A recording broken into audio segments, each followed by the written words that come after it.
Hey everybody, so I'm glad you're here today. I just wanted to talk a little bit about, I'm getting a lot of questions about why I wrote a book. And uh, the book, if you're not aware of it, is called The Anti-Fragile Man by myself, Dr. Gene Tynes.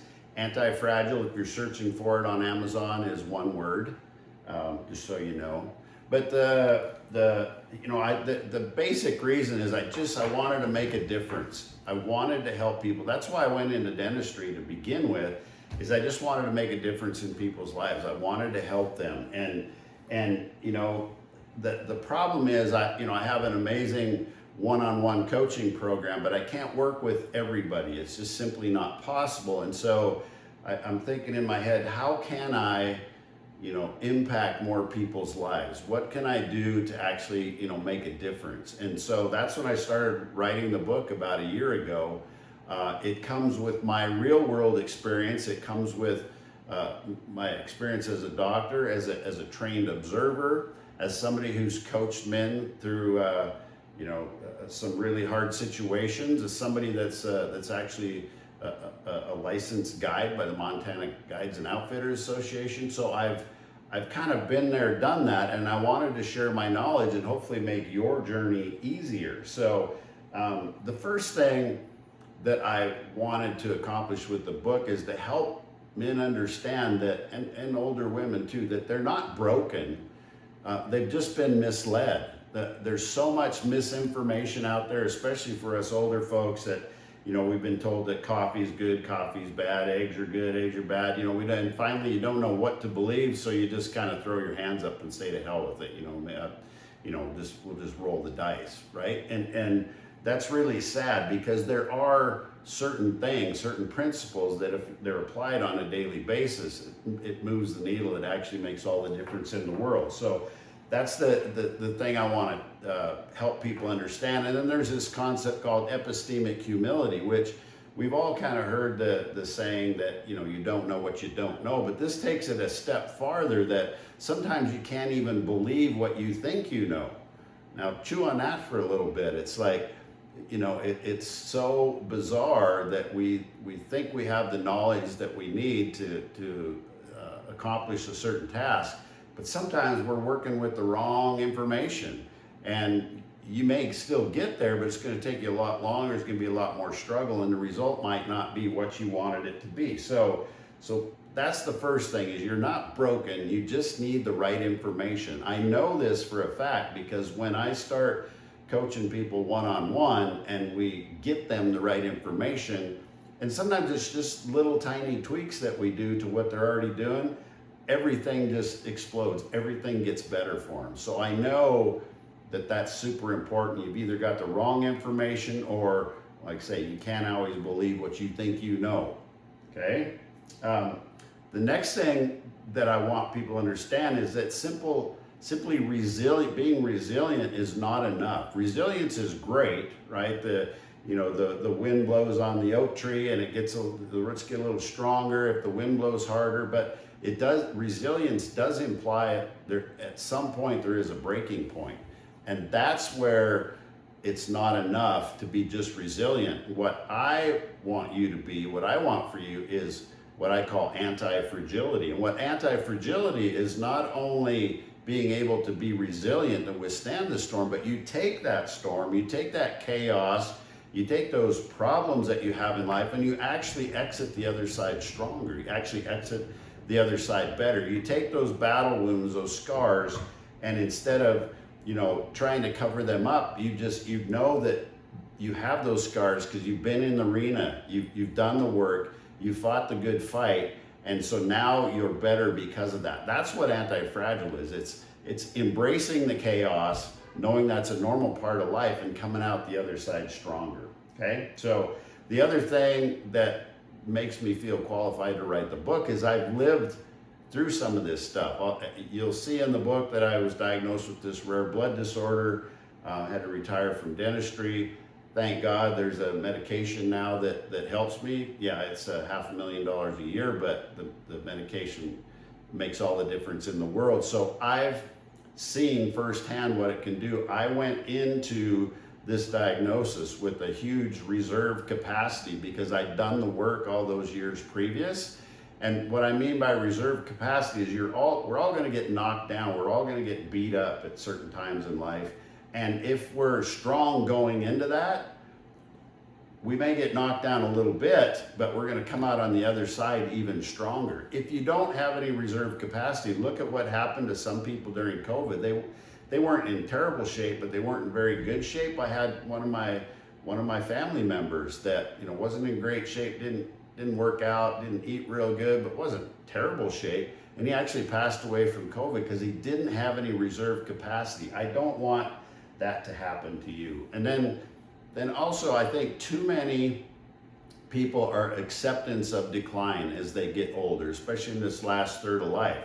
And I'm not saying that you won't decline a little bit, physically, mentally, whatever that might be, but it can be just a little tiny bit and not these huge shifts and changes that we're seeing with people as they get older. Okay, this, what I call this growing acceptance of a declining average, that has to stop, because how we think about aging actually affects how we age. There's a great book by a guy named Dr. Bruce Lipton that talks about the biology of belief and how we believe and think about things can actually change how our cells respond at the cellular level. Okay, so this growing acceptance of a declining average, that a big old belly is fine to have. It's, you know, it's not a big deal. I'm getting old. That's normal. That's not normal.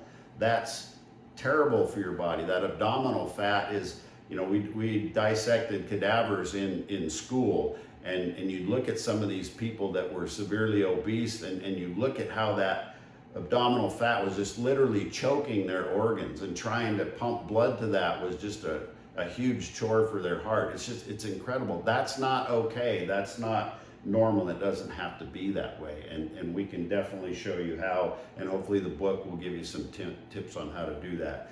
Another thing that I see missing in society that's so important is what we're trying to create here is a brotherhood or sisterhood, a group of like-minded people that are here to change the world, not just to make themselves better, but you've got to make yourself better first. And when you do that and you have the tools, then you can help other people.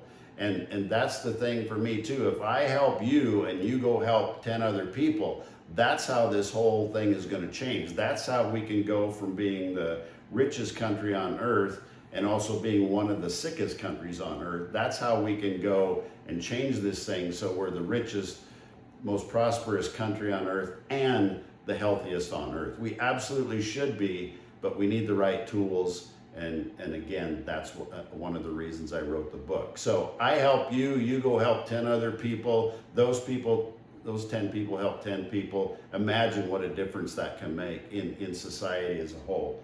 That brotherhood is essential. When you look at all of the data about aging, one of the biggest reasons that people age more quickly is because they lack a community. They lack a group of people just to get together with and have a drink, or, you know, whatever it might be, just to communicate with. That's one of the biggest things, is lack of community. That's what we're trying to create here, is a brotherhood, sisterhood of like-minded people in the last third of their life that are saying, hell no, I'm not ready to give up yet. So that's another big thing that was huge for me. And then lastly, I mean, the world needs strong men. You look at what's going on in the world right now with this Charlie Kirk thing. Agree with him or not on his policies or politics. I didn't agree with everything he said, but he was a good man.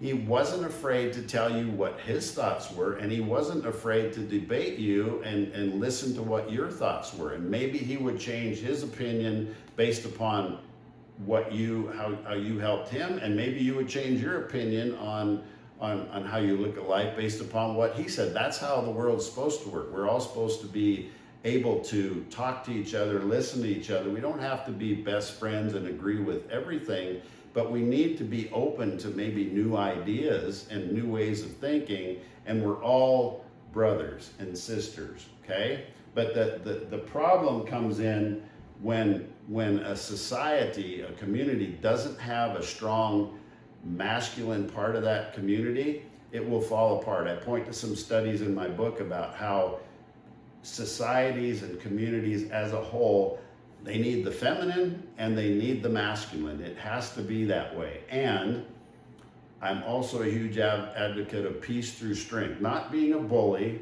You know, this whole term toxic masculinity, I think, has gotten way out of hand. I travel a lot, I go to these bigger cities, and a lot of younger men and a lot of even older men in bigger communities are really confused about what it's like to be a man, a real man. They don't have the life experience, and they don't do the things that we do here in places like Montana. And I'm not saying that's bad or good, I'm just saying it's different. And so there's a whole chapter on it's okay to be a man. We need strong men, and I'm a huge advocate of peace through strength. Not the bully that's going around kicking the shit out of everybody or intimidating everybody, or being a bully toward men or women, excuse me. But I'm advocating for peace through strength, because what I know for a fact is you keep poking the bear long enough, and that bear wakes up, what happens on the other side is not always pretty. So we need strong men, so people quit poking the bear. They quit thinking that it's okay to say these stupid ass things and do these things that are not okay. We need somebody that's strong so people won't challenge them.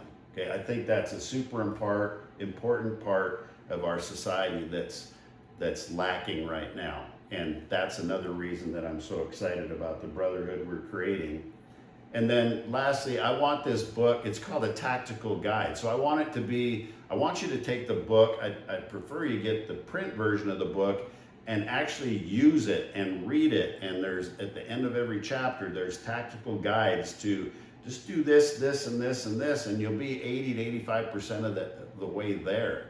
And so I want it to be a reference, and also I want it to create a movement. I don't want it to just be, oh, that was a good book. I want it to be, okay, I'm gonna change the way I do things with my community, with my family, the way I conduct myself. I'm gonna change the way I do things based upon what I've learned in this book. That's what I want for you. And so I appreciate all of you listening. You can go to Amazon.com. You can find all the versions there. The hardcover, which really turned out awesome. The paperback is there, which is great too. The Audible version, or wherever you listen to your audiobooks, it's all out there. Just search The Anti-Fragile Man. Again, anti-fragile is all one word. The Anti-Fragile Man by Dr. Gene Times. You'll find it. And just as an aside, I read the audio version myself, which was, if anybody's ever done that, it can be a little bit painful to listen to yourself for 5 or 6 hours. But I appreciate you guys being here. Please reach out, send me a direct message. A lot of you have my cell phone. Send me a text. Whatever it is, if you're struggling, if you have any questions, if you just want to join the brotherhood, if you want to look into one-on-one coaching, send me a message, reach out, comment book or comment program or strength, whatever you're looking for, and we'll absolutely, myself or one of my team members will get with you and see how we can help you the best. We're all about creating a strong community of people, and we're all stronger together. We need to realize that. We can have our differences, but we can all love each other and take care of each other, and again, we're all stronger together. So thanks for listening. Again, don't hesitate to reach out if we can help in any way, and we're here for you, and we really appreciate you looking at the book. And lastly, when you do get the book, if you could leave a review, that would be fantastic. That will really help us spread the message to as many people as possible if you leave us a review. So thanks so much for listening. Take care, and like I say, if we can help in any way, let me know.